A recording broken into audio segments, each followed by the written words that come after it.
it. Welcome everyone to Rev's Book Club. Oh my God, you look so cute, Pauline, in your little reading chair and nook. Oh, this is my basement, which I've made I painted during the lockdown, and I made my little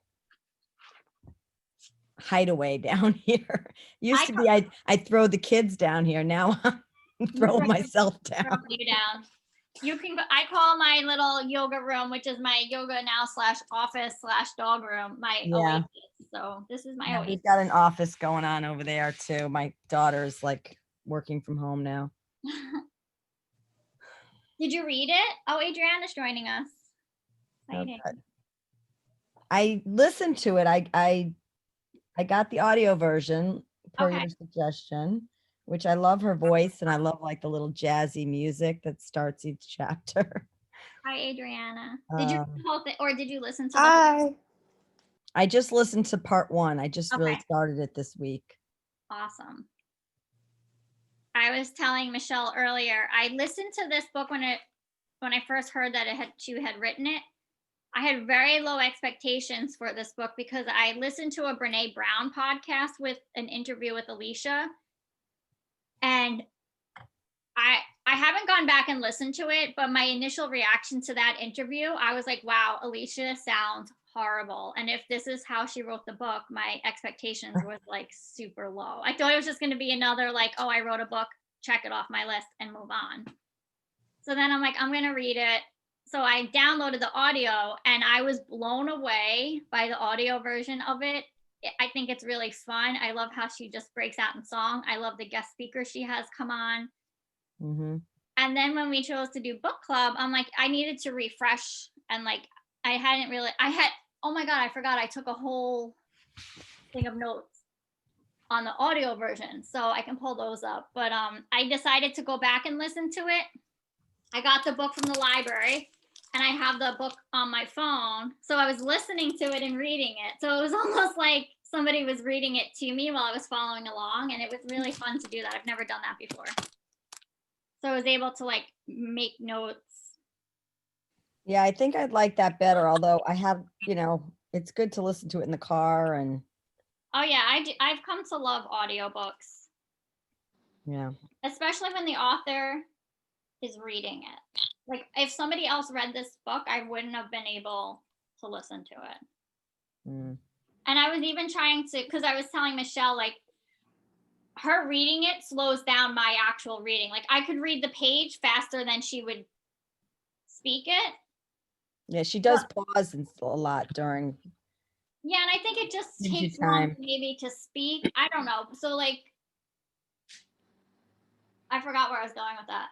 Sorry, I interrupted you. It's okay. It'll come back to me.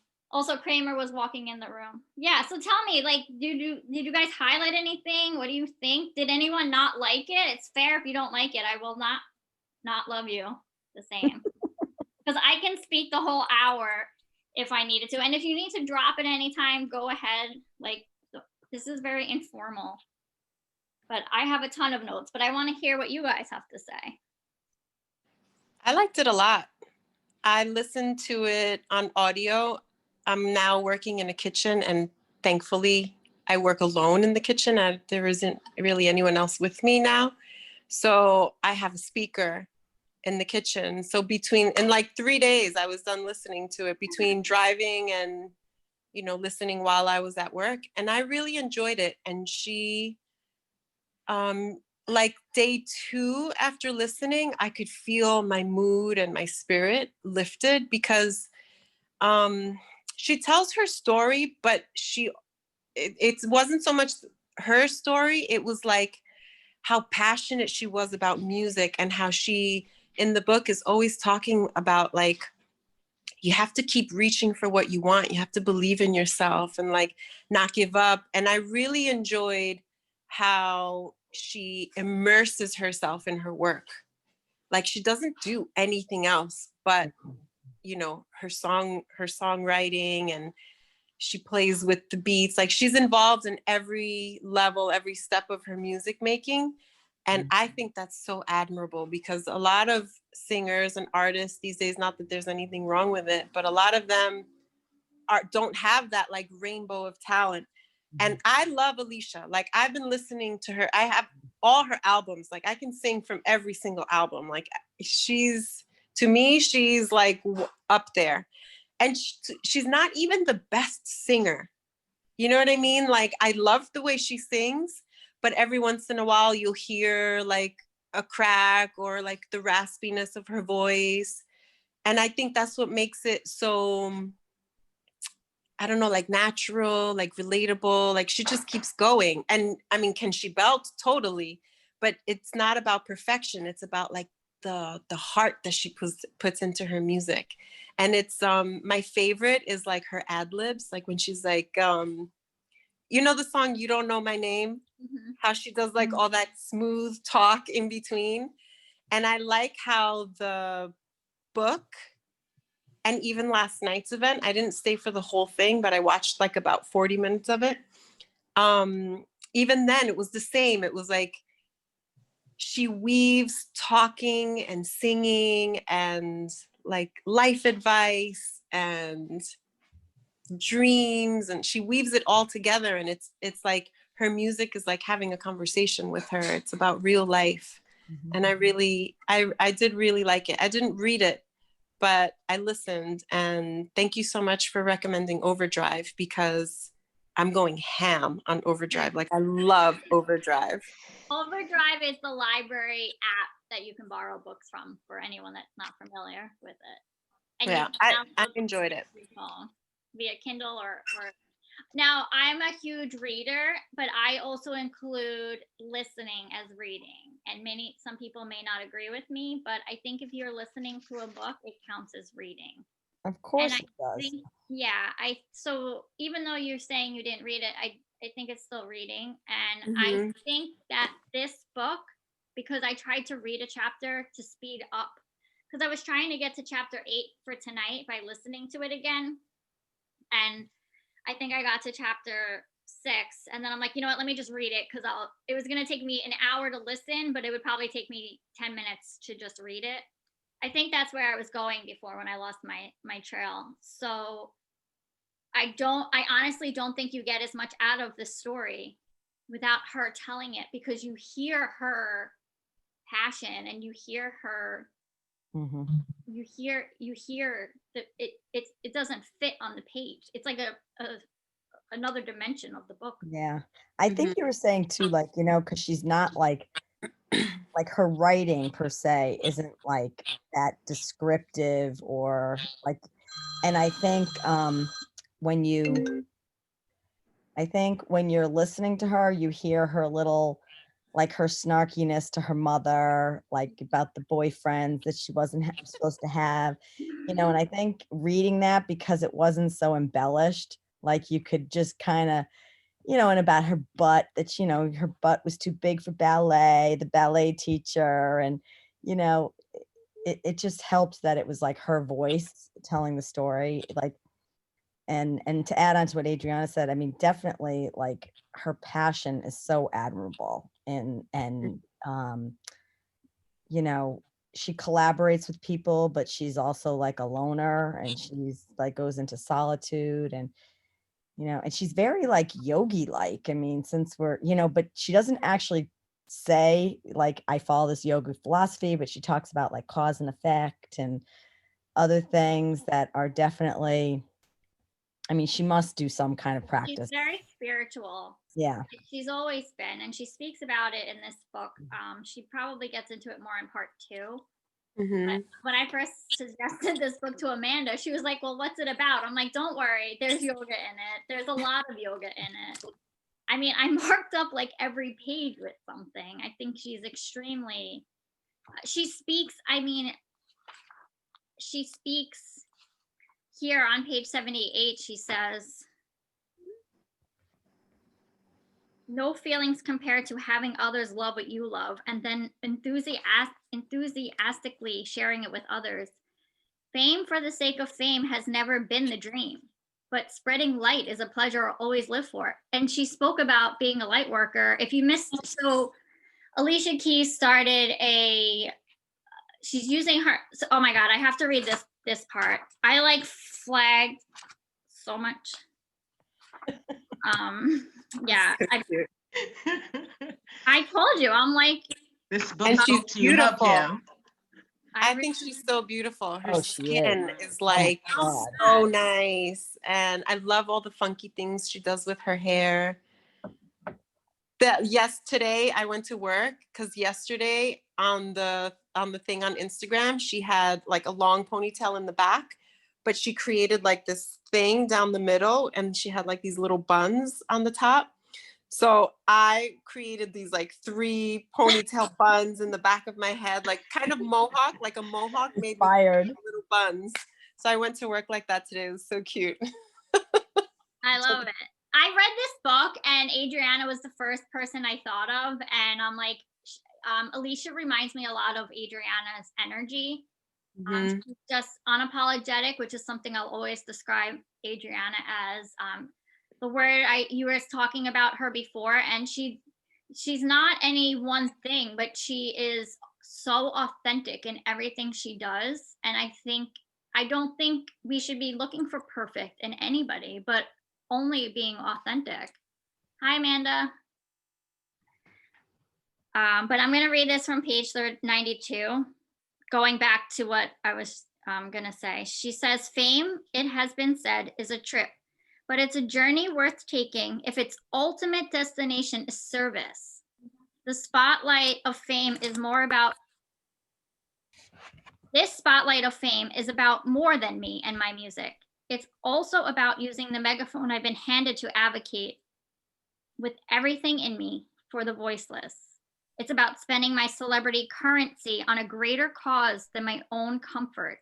It's about remembering the greatest joy comes not in receiving, but in extending grace to others. And those that know me know I'm huge into service. And she started this platform called Keys Soul Care. You can follow it on Instagram and Facebook. They have a website. And so last night they sort of like launched. It just recently launched, like this week or last week. And there's 4 keys, which, by the way, I loved how she got her last name. That was like, Yeah. so if you didn't get to that part, she got her last name. Her last name is like Ojello Cook, and they're like, it just doesn't flow. Like, and I don't know if it was her producer or manager, whoever she was working with, was like, go home. She read the whole dictionary, nothing was working. And he's like, I had this dream. Oh my God, now I'm getting the chills because that's how Amanda got the studio name, is through a dream.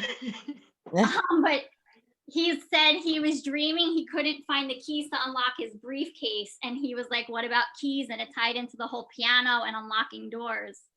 So now she has the Soul Care, and I highly encourage you to check it out on your own. And you could rewatch it was like an hour-long video chat she had with some very inspiring people. Of course, now I want to read all their books. Mm-hmm. But yeah, she's using her platform, and here she's talking about very early in her career, starting nonprofits. Just another thing she did amazingly. I mean, she did her first record, she's on tour, she's doing another record, she's starting nonprofits in Africa on the AIDS, HIV issues. I mean, yeah. All right, I'll stop talking because I'll keep going on. Oh, you could tell. And she had Abby Wambach and Glennon Doyle yesterday, and they both have really good books. I haven't read Abby Wambach's book, but I hear it's really great. Some Wolf or something. I have But Glennon Doyle's book is the one that you told me about, and that, oh my gosh, that was so great too. Untamed is Glennon's book. Untamed, yes. Yes, and they're now a married couple. Glennon's an activist, social media, and author, and her 3 books are fantastic. I mean, Love Warrior is the most raw, emotional book I've read. And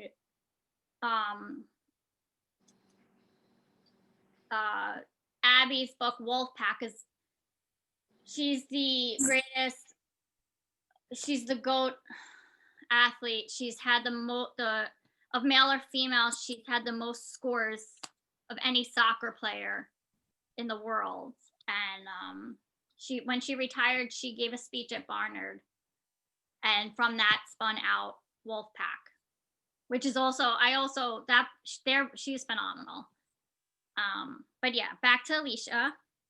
Mm-hmm. It was my spotlight this time last year. I heard Abby speak at Radio City, and it was funny that she was on with Alicia, because now Alicia's my new Mm-hmm. although I'm with you, Adriana, I've loved Alicia back from from forever. Yeah, I love her. Oh my god, does anyone not like her? I won't judge you.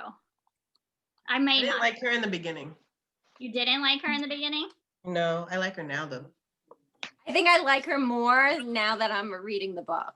Like a lot. Like I mean, I do have a lot of her songs on my my iPod, or I got them from iTunes.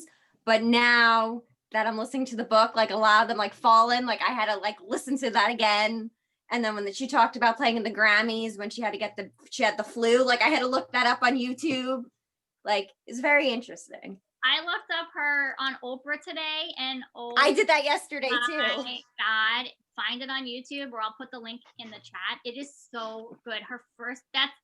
She speaks about it in part one of the album Not Taking Off. So Clive calls Oprah and gets her on the show, and she's like, the universe just took over from there. That was one part I loved too. I love when she gets on the plane after she is on Oprah, and like this guy is like, this white middle-aged guy is like, hey, you're Alicia Keys, I just saw you on Oprah. And then it was like her anonymity just like, was no more, and all of it, she had like instant stardom, where she was recognized in her old neighborhoods, where she would just be, she could just, it seemed like she almost misses like just being able to meld into her neighborhood, and because there is something cool about New York City, because you can be with a lot of people but also be alone. And so that's weird, like she has to like put on hats and sunglasses now to like go out. Kind of sad. Well, and she talks about like that type of fame, but also feeling lonely. Yeah. Like I watched the Taylor Swift documentary on Netflix, and she talks about the same thing. Like, could you imagine being that famous and feeling lonely? I mean, and you don't know who to trust either, Yeah, and like, could you imagine? Like, I would say for Taylor and Alicia, they're two of the authentic celebrities that I know. Like, could you imagine if you sign your life away to somebody, and then you're famous and you're not even yourself? It's like, it's a scary. And I highlighted the whole book, but I love when she's having a conversation and she's choosing between college and her career, and she has to have her conversation with her mother, Judge Orgello Cook. And she her mother, I think at that point it was almost sad to me. Like, we are so set on like, you need to get a college degree, you need to, and it is really very important. But at the same time, it's like she never got set up with like a mentor, and who would have been her mentor, because she was literally carving her own path. Well, she lied about her age to. Oh yeah, that was yeah. She's 14. Mm-hmm. She only lied to him. Yeah. Yeah. So how much older was he? I don't know, but like 10 years older, because he was 10 years older. Okay. Just about, yeah, if you do the math, just about. Because she lied and said she was 17, so. Mm-hmm. And I think he was like 24. So. I mean, she was 14 and he had a child. Yeah. Like, it was, but you know what? I love how much credit she gives him, and how much she speaks of him as being part of her success. One of the things I really liked knowing about her was that now she gets along with Swiss Beat, her husband's ex-wife, Yeah. because I don't know if you guys follow the farandula, but when she and Swiss Beats got together, it was like a big to do because he was married. He was married to, what's her name? Do you remember, Pam? No, I don't even know. I can't remember her name. Beautiful woman, a model. They already had 2 children. And, you know, she got a lot of hate for that. People were calling her a homewrecker, and she hasn't been married to Swiss Beats that long. But I liked hearing that now they've made peace and now they all get along, and she calls it a blended family. She wrote a song about it. Yeah, and it's nice to see that people, you know, people make mistakes. Nobody's perfect, and sometimes the mistakes we make are really ugly. But it didn't limit her. It didn't stop her from, you know, doing the right thing, from being becoming a better person, and still pursuing her passions, and still writing with so much heart. And like, sometimes you have to admit, you know, the ugly things, but she didn't hide it, you know? It's like, listen, this is what happened. Just like her first boyfriend. It's like, listen, this is what I did. I know I did the wrong thing, but who knows why we do things sometimes, you know? We make mistakes, and not that I like what she did, but I like that she wasn't like living in the shame of it. Yeah, exactly. I mean, I didn't get to that part, but you know, people make mistakes because they are impulsive, or they follow their heart. And maybe her path was really to him, and Mhm. no matter It who got sounds like. home along the way, and maybe the other relationship wasn't meant to be. Mhm. Yeah, and I don't think in the book she really talks about, she doesn't talk about the before. It's just the after. I don't remember her, but I haven't read. I heard it once, but I didn't hear it. Going into that on page 50, I love when she says, and it's coming back to the Columbia conversation. I mean, the Columbia. It was funny. She was at Columbia University and was signed by Columbia Records to start. She's so smart too. She like skipped 2 grades. Yeah. And she says, rather than resisting the current, I've learned to surrender. And I'm like, oh my God, if like, you know, I hear this every time I show up to a yoga class, like, just surrender. And then I read it and Alicia Keys tells me, and now all of a sudden I'm like, okay, got it. I'll listen to her. Like, it's like, why fight if you, like, I don't know, just stop fighting it. And she's like, at one point, I think, I forget the exact phrase she says, but she's like, just double down on your dreams. And I thought that was just so beautiful. Like, you are your own ambassador, she says at one point. Like, you are your own ambassador.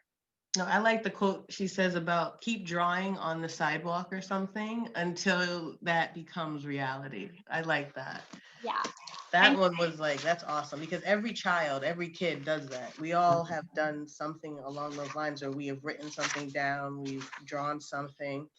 And that idea of not allowing that childhood mentality along with your adulthood to not move forward. Like, you can still have the dreams and everything that you had when you were a kid, and as an adult you can still implement those same ones. So if your dream was to bathe in chocolate pudding or something, you can still do that as an adult now, because I know I will. I definitely will. Yeah, keep dreaming in color and drawing your dreams on cement floors until they are realized. I love that. Yeah, I love that. Because cement's permanent. So if anything, that's also the underlying message as well. Like, once you write it on stone or on pavement, like, you have to just see it through. You can't not see it through. Because then you'd be letting yourself down. I love that. That's gonna be my new favorite quote. Post it so we all read it. But yeah, like I was saying, I didn't like her before. Adriana, I think you're muted. Who's muted? I was just saying it's true. She's super committed, and I found that very inspiring listening. And I've started like making time in the morning as soon as I wake up, like, okay, sit down and write, even if it's junk. Who cares? Just get it out, you know? Follow your heart, follow your passion. Mhm. Ashley, what were you saying? You I didn't like her in the beginning because like most artists, you see them coming out, you see who they're signed with, and you just assume like the worst, or I used to assume the worst in certain artists because of who they signed with. So I needed to see her progression over the years in order to really get to know her. Because like we've all seen it, like they join, they become stars, and sometimes they lose themselves, or they get hooked into the vacuum of Hollywood or the fame or whatever, and then it changes them, and then they have moments like where they're like, oh, okay, this isn't really me, I don't really like what's been going on, so let me change that. So I like her now because she realizes that the industry from day one, which I didn't know that she knew that until this book, is corrupt, and there has to be a balance, and there has to be like, you still have to keep going no matter what, but there has to be some type of balance for her in order to continue. But yeah, I didn't like her in the beginning because of that notion. But isn't that that we do that to people? And she talks about that. Like, let me find it. I don't Well, want she talks about like being a woman too. Like as women, we always say, you know, I'm a little older than you people, so I can speak from experience. When I was a young mom and I felt like I had to have a career, and I had to, you know, I had to be good at everything, and then you're like really good at nothing when you're trying to do that. You know, I'm sure, Adriana, you know, you raised kids and try to manage it all. And it's just like, you know, if I think back, I say, you know what, we could have done without this or that. And maybe, you know, just kind of taken things slower. And I think that would have been a better example for my kids. I mean, we can't live in the past, and we can't I mean, we all have regrets. But I think women especially feel like they have to do everything, and they have to make sure. And she was talking about one thing, like traveling with people, and how even when you're traveling with people, you're always like, well, what do you want to eat? What do you want to see? And that's just like women, like, and it's just nice that she took that trip to Egypt by herself, and she was just like, you know, I'm out of here. Yeah, I love that. That trip to Egypt was like power. And on page 29, she says, it's hard to pinpoint the precise moment when we internalize others' assessments. It's usually not just a single experience, but rather a series of moments that bruise the spirit and lead us to distrust ourselves and those around us. And then we wake up at whatever age and realize we don't know the last time we've lived life only to please ourselves. When do we please ourselves? And on page 5, she says, she starts the book off. She just like captured me. She says, who am I really? And as I discover my true essence, am I bold enough to live that in that truth? And the final part of this page, she says, on this part of my journey, I'm at last quieting the noise of our world, removing all the external distractions and opinions and judgments, and tuning into my own voice. I'm recognizing my own power and owning it. I'm finally trusting myself, believing I already have inside me the answers I most crave. And above all, I'm discovering who I am at my core and becoming day by day more myself, which is what she named the book. So Ashley, that's why I love, like, I too like had no idea. I mean, we never know other people's stories, and we put our judgments on them instead of, and then they start living their life, and we do it from ourselves. Like, people will put their expectation on me, and then I'll feel like I have to live that way. I'll check in. I love how she calls it more like silence, like she enjoys her silence, whereas like maybe I'll call it meditation, which I'm not even meditating either. I'm just sitting quietly for 20 minutes concentrating. And I've been doing this since March, since COVID. I've been getting up 7:30 every weekday and I meditate for 20 minutes. And it really is this quiet practice Mhm. is like a transformation on who I really am. So I love that about her, that she takes the time to do that and she prioritizes herself. And I don't know how, like she got lucky. No, it's not even. Oh, speaking of lucky, when she's talking to her ex-boyfriend, I can't think of what his name is. Carrie? Harry. And Carrie? they're Something talking. with a C or something. Carrie, I think it was. He's talking about how you talk to yourself, and she's like, with my luck, and he's Oh, like, yeah, and "Just he said, watch." stop saying that. Yeah, and I gotta find what page it's on. It was kind of late in the first section, like maybe chapter 7, because he said, why do you always say that? Because it makes you, it projects negatively on you, like, because you're just assuming the worst. Yeah. And then she said at that point, she stopped. Let me see if I can find it. I have it written down. I'm just here's page 65. I can't figure out my note system. I don't know what I did. Yeah, so on page 65, it says, with my luck, I'd often say this will never work out. And he said, why do you always say that?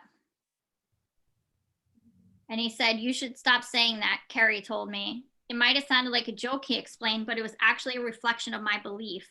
Things would always turn out badly for me, that I was doomed no matter what.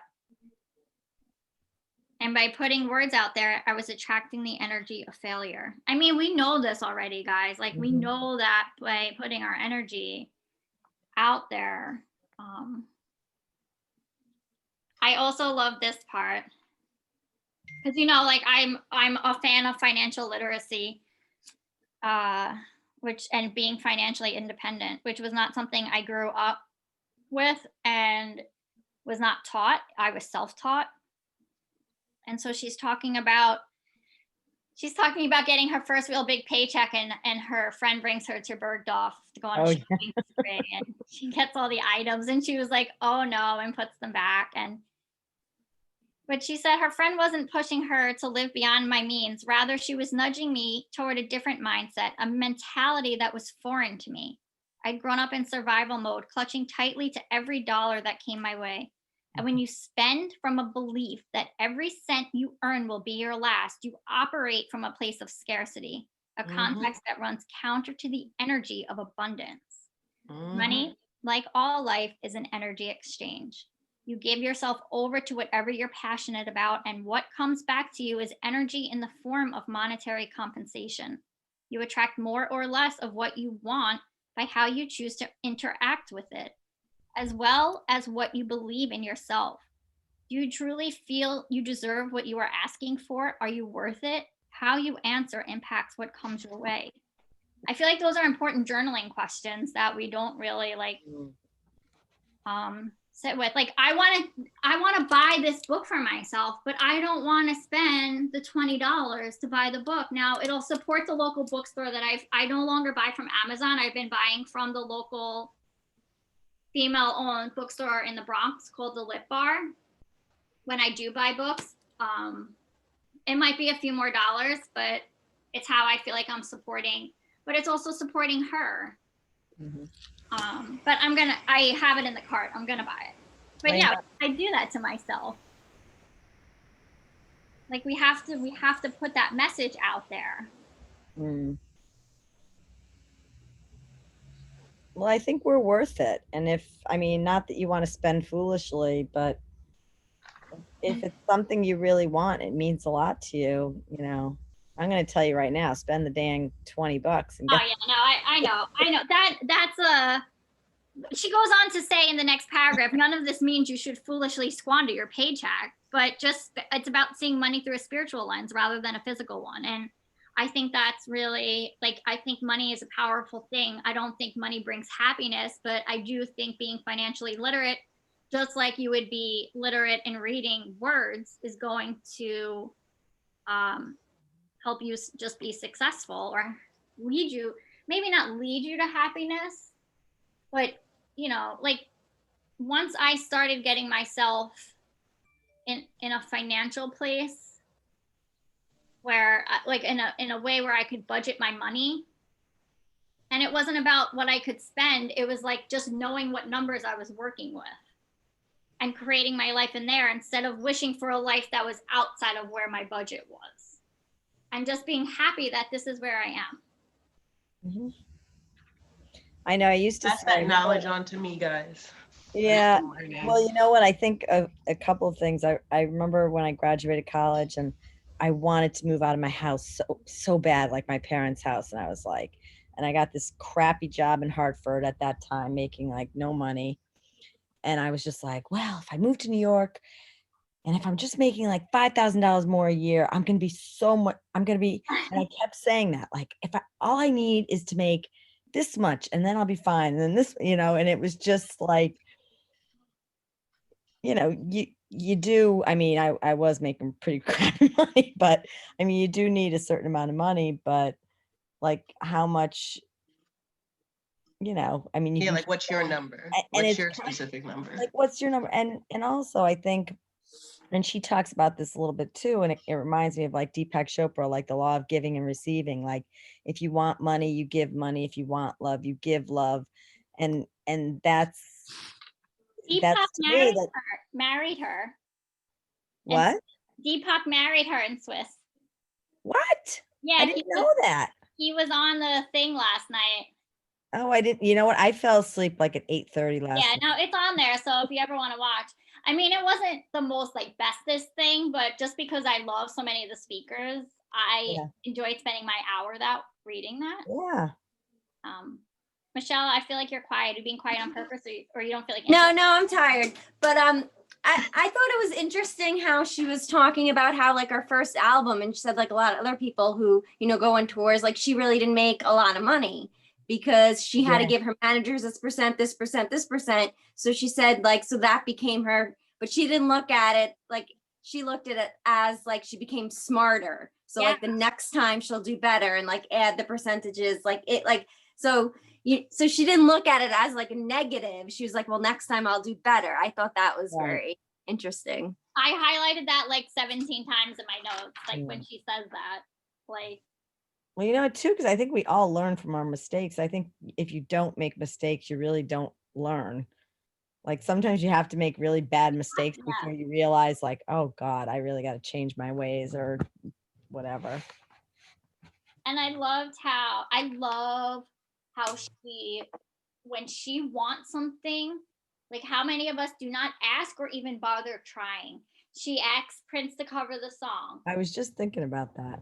She asked her manager or her whatever, the Clive asked Oprah to get, I mean, she didn't ask, but like he showed by example. He wrote her Oprah a letter and sent a tape to go, and that's what like pivoted her career, was getting on that show. And at the time Oprah didn't have guests like that on the show. Right. And then there was yeah, those are my two that I wrote down. But yeah, oh no, there's one in the second half of the book. I won't give it away, but there's another powerful one where she has a major ask, and like she doesn't take no for an answer. Like she hears the no, and then she like works hard to get what she wants. Yeah, yep. I find her really inspiring. Do I agree with everything? No. Like she said, she has no regrets. Do I think? No. I feel like it's okay. I have one regret that I carry with me, not having traveled abroad while I was a college student. But it's not like I look back and I'm like, do I like dwell over it? No. But it's a regret. Like she says she like doesn't believe in regrets or something, and I was like, I don't know if I believe in that. But I was like, I can find one negative against her, and it can be that. Yeah. Well, yeah, maybe she says like, you have regrets, but you can't like change it, you know? Yeah. I mean, what do they say? The past is history, the future's a mystery, and today's a gift. And you just kind of have to, like, I think she's a person, to me, it seems like she just really lives in the present. Like she just, Yeah, I do too. I think like I love her. She's like totally in the present, and I agree with you on that aspect of it. That's why I really thought it was like a good yoga book, because it yeah, I think, surprised me with how spiritual and present it was. And she says at the end of chapter 6, um, coloring outside the lines is what led to that stage, along with another force far greater, providence. Part of my journey, as I see it, has been guided by spirit. It's a rickety upright, that the upright being her piano that her right. mom's friend had offered. It's a rickety upright that suddenly becomes available in the spring of 1987. It's a vocal coach who spots a girl group and mentions them to his brother. It's a teenage dreamer roaming the streets of the village and crossing paths with someone who will share it in her musical destiny. Some might call it, I can't say this word, coincidence. I call it divine order. And I love that. This whole idea in yoga philosophy of like surrendering to something greater than yourself is challenging for me, but it's something I'm learning. And this is why I come up with the universe unicorn. It's my way of being able to practice this, like, and she has this idea of just surrendering, and the spirit and the divine order. I mean, even putting her faith in, she could have went with Columbia, like Ashley was saying, and just went down that route and may not have been able to stay true to what she really believes in. But not only did she fight and get what she wanted, she fought with her manager, Jeff, and was like, I am not staying. I'm going with Clive to his new, like, he did right by me and I trust him and I want to support Yeah, him she and seems his very new. loyal. Yeah, I mean, but but I loved how like she sat with that decision. It wasn't like just a rash thing. Like she took time to go through it. And then he said to her, I'll never doubt your instincts again. Oh, I had one little point because I like this. When she was talking about her mother in beginnings, I thought that was just very heartfelt. So when I was born pink, you know, like how piglets are born pink. And it took me like 4 to 6 months to get like my skin tone to show. So for a very long time, my mom has all these pictures of me as a pink baby. Anyway, I liked how she said, because she's trying to learn through her innocence of being a child, like, why is it that my mom is all white and she has like no resemblance of me? And that was also a struggle for her mom and her while growing up and while raising her, because in oh my god, the 1800s were just brutal. Like Love is Love and hippies were there and stuff, but like the other side of things were just so brutal. And if you didn't, 1980s. yeah, that just brutal. So it was one of those things that just made you think, like, you have to just, like, she says here, and I love this. Where is it? All I know is that my beloved mother, this woman who braids my bushel of curls on weekends and sweeps me close at bedtime, is my family, my rock. And in my view, in my innocence, our skin shades should match as closely as our hearts do. And then she goes on to say, you know, her mother's like the blackest person she's ever met. Because she listens to all that music. Yeah, her mother's the white one and her dad's the black one. Yes. But she also, like, I feel like she talks more about race. Maybe it's in the second part. But yeah, she definitely, let me let Adriana back in. I just like how she worded that, because a lot of the things that, like, I don't know, I can only imagine what she's thinking of sometimes when she was coming up and like in the very beginning of her success and stuff. But like I kind of felt for her in the beginning, because Black people are evil sometimes. There are certain Black people that are just evil. And they were talking all this crap about her when I was growing up. They were like, oh, another mixed race, whatever. She's going to fit in wherever she fits in. And I'm just looking at her and I'm like, well, let's just see how Hollywood accepts her. And let's see how she comes out after the all is said and done, because that's why one of the reasons why I didn't like her in the beginning, because I didn't know which way she would go when she got into Hollywood. And that's like a huge, Right. Like if she was going to lose her Black identity or something. yeah, yes. And that's huge because what is it? It used to be called something when you would have to sit in front of, like when a person of color would have to sit in a room or like be in front of people like white people and stuff, and you had to basically entertain them, so to say. And it was that feeling of you lose a bit of yourself because you have to start acting like the people that you're surrounded by. So by the time you go home back to like your roots, then you kind of bring that back with you. So I just thought that was a very interesting way of just like depicting how she started to ask questions about that and ask questions about her mom. Because her mom says blatantly here, she was like, free love. I don't know who her father is. I think I have an idea after I did the math, but I like how blatantly honest she is. And yeah, she is a Black woman at the end of the day. That's something, yeah, a Black woman would say. To their kid. It's sad that I know that, but yes. Well, her mom is a white one. I know. That's what makes it funny. Because she knows. She's the Blackest woman she knows. That's what makes it funny, because she has every tendency of like a Black mom. Oh, yeah. Yeah, so it's funny that she has that connection, or like just regardless of Alicia, she just had that quality in her already. Yeah. And I love, like, I don't think she gets into it too much here, but she will. Well, she got into it with, like, she explained her relationship with her father was a very tough one, and she gets into it, I think, in the second half with her grandmother. Yeah, Yeah, it seems like even though her family was a bit broken,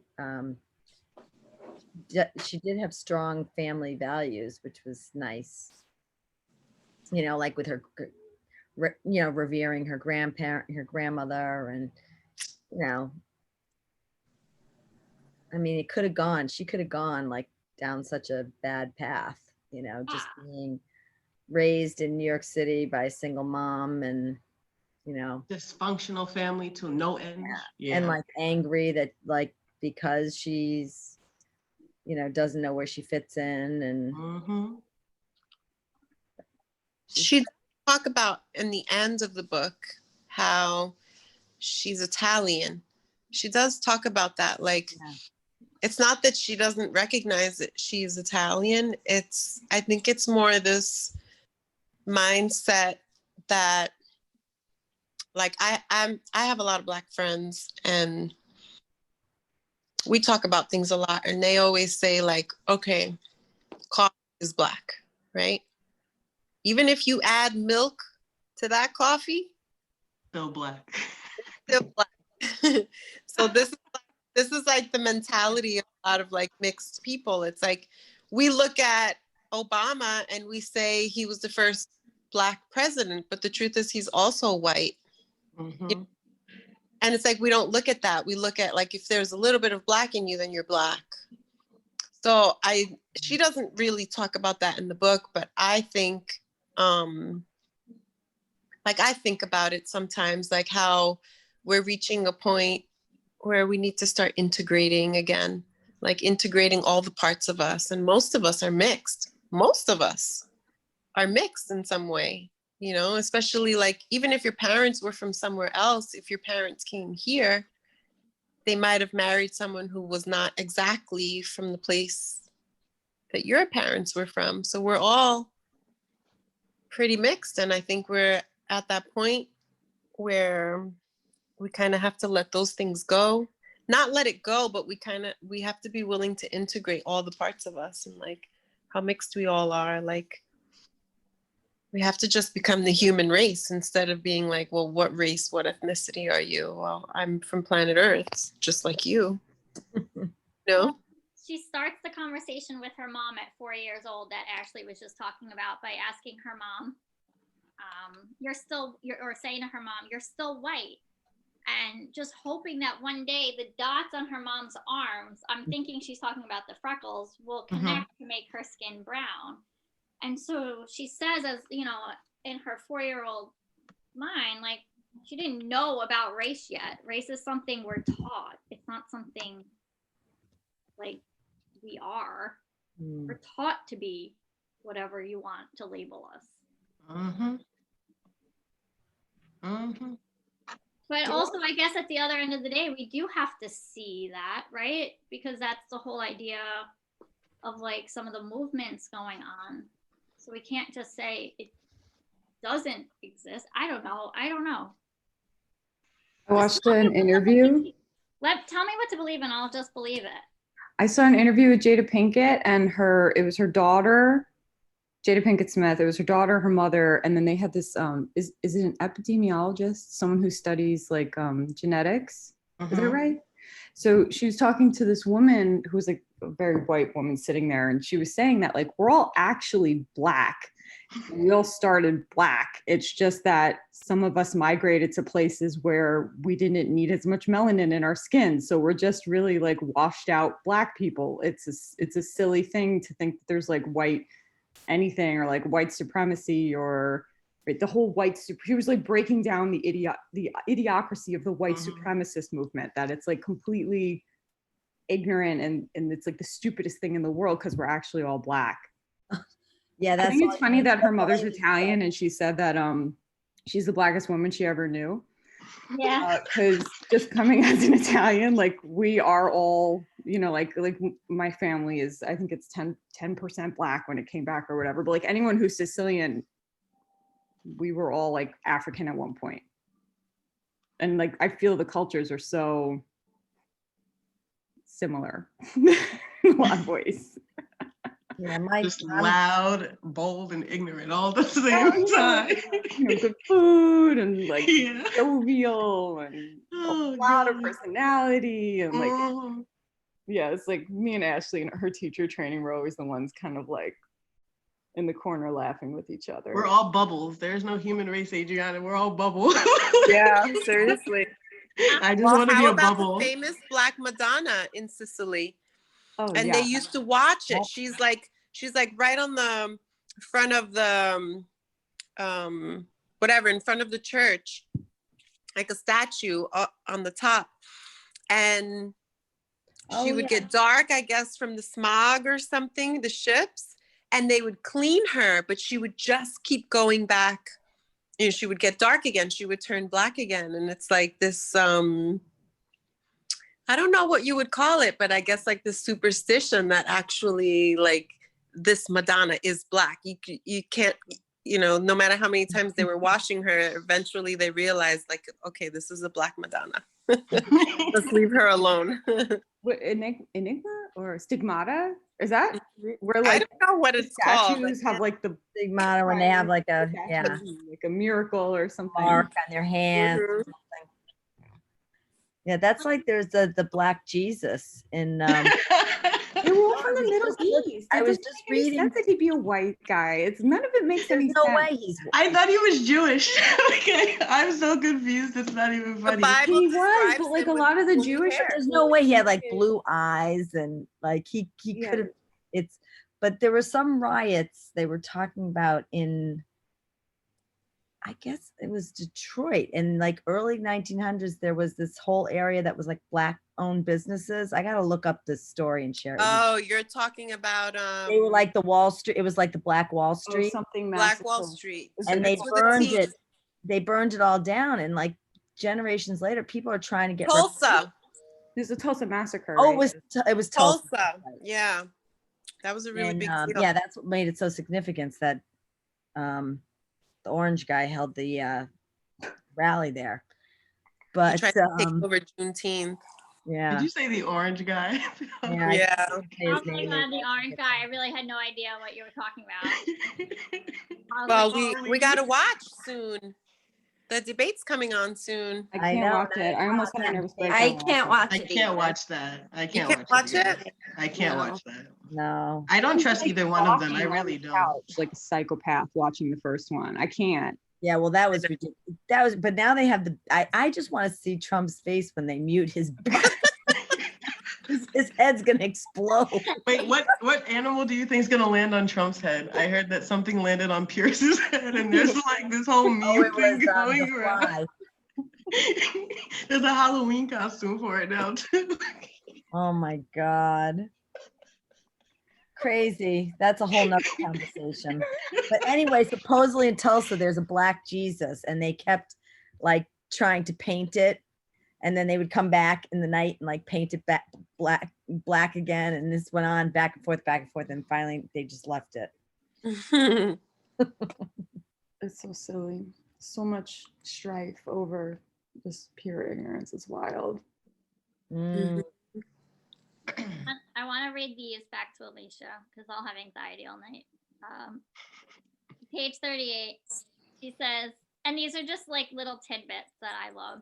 I now understand that trying to be the next anyone is as foolish as it sounds. I love that. And then on 41, she says,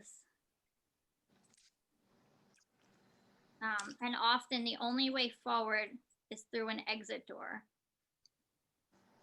This is when she was talking about leaving the little girl group she was in. I shouldn't say little girl group. That I don't mean like little girl, like young girl. I meant like small, like three. There was like three of them. And then this was going back to what Michelle was saying before about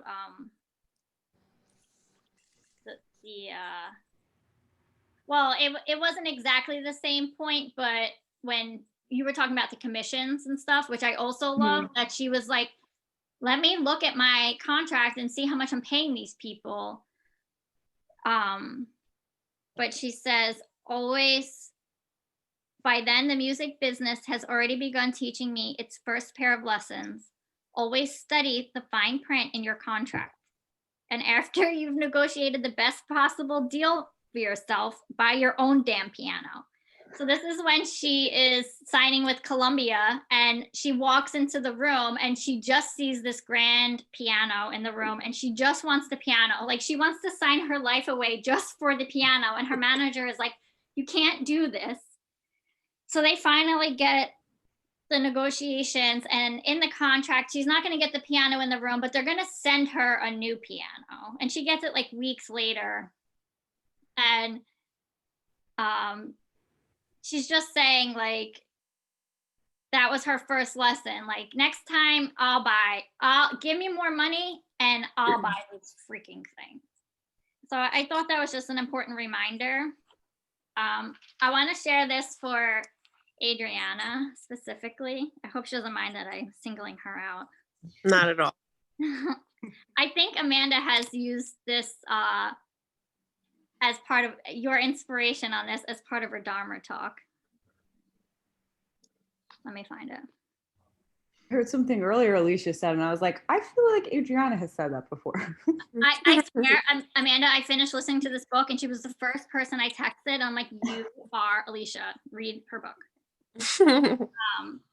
She says, so like she finally creates her second album while she's touring and creating the nonprofit in Africa and la la la. When the last note, I'm gonna yada yada yada and go bring it back to Seinfeld because everything has to come back to Seinfeld. And it's like you just yada your way through that part. When the last note, I'm getting my like crazy hour. It's 8:30. It's like late. I was thinking of Seinfeld because I was thinking of Kramer settling for the lifetime coffee. That one episode. Everything's back. So she says on page 97, when the last note of the last song has finally been submitted, you think I might have popped open some champagne, but I wasn't very good at celebrating much of anything. So in place of a glass of bubbly, there was a momentary exhale. I made it through that, I thought. Better get on to the next thing. That's the mindset of a New York hustler. And she spells it, hustler. There's no time for sitting around. Your next payday or project, that next plate of dinner is always just around the corner. And I'm not saying that you are a hustler, Adriana, but I think you've opened our eyes to that in some conversations we had. Not enough. She definitely is. Yeah. She is, but I think you've caught yourself where, like, we can't survive at that pace. I mean, she talks about having her, like, in part one, she talks about and before she's like, I've never been much of a crier. It's probably the survivor in me. In retrospect, that's what made my breakdown that day so unbelievable, even to me. And I think that's kind of when she starts. I don't remember exactly. I guess then she starts the chapter 8. She goes on to Egypt for her, like, 2-week silent or 3-week silent retreat. It is interesting. What? I was gonna say it's an interesting thing what happens when you stop running around like a crazy person and you stop like chasing money and you just begin to do what you enjoy doing. It's like it's a miracle, actually. You're like, wait, I could have done this the whole time? You mean I could have slowed down and followed my heart this whole time? What was I thinking? That's why I think this book is going to be magic, and I don't think it's getting, like, I mean, I see books being put out there. I stumbled across this, like, completely randomly. I just happened to like Brene Brown and Alicia, and I follow both of them, but I honestly haven't seen it much, and it's kind of disappointing because I think I mean, I love the Untamed book, Adriana. That's like a whole like, her writing is like Alicia's songwriting. It's just like lyrical to me, whereas Alicia so relatable. Yeah, but her voice when she tells it is just. But I want to be mindful of time. I want to finish. I just want to read you guys this, and then if anyone wants to pop off, I'm happy to stay around, and I'll stay up all night chatting about this. I'm glad we only did part 1 because we had a good chat on part 1. But let me read on page 65. I thought this was really relevant to the times we're living in. Nothing but uncertainty is certain. Circumstances come together only to fall apart moments or months later. And then in a flash, we must rise up and regain our footing. In the rearview mirror, I now see so clearly what escaped me then. It's not the ground underneath me that was suddenly shifting. It's that it is never still. That's part of the work of my journey, getting comfortable with life's groundlessness. And I find it very unsettling when people are talking about COVID and how uncertain everything is. And I was like, but what was certain before COVID? Like, I get that it's even more uncertain, but it wasn't not uncertain before COVID. Right. But I think people were going about, you're going about your lives, busy, just going through the list of your to-dos for the day. And then all of a sudden it was like, Yeah. And but we needed it. We brought this on ourselves. I mean, I think for me, it's been great. I mean, now maybe I could figure out what I want to be when I grow up, but don't follow in anyone else's shoes, she says, though. Do your own thing. Be you. You're perfect the way you are. These are all things we learn already in yoga. We know this. Yeah. As Amanda says, she's not teaching it. We're just reminding each other of it. Oh, that's beautiful. Aww. But I'm glad we shared this. This is a nice evening. Does anyone want to share anything else about the book or anything? I'm too hungry. I'm so sorry. Thanks, Pam.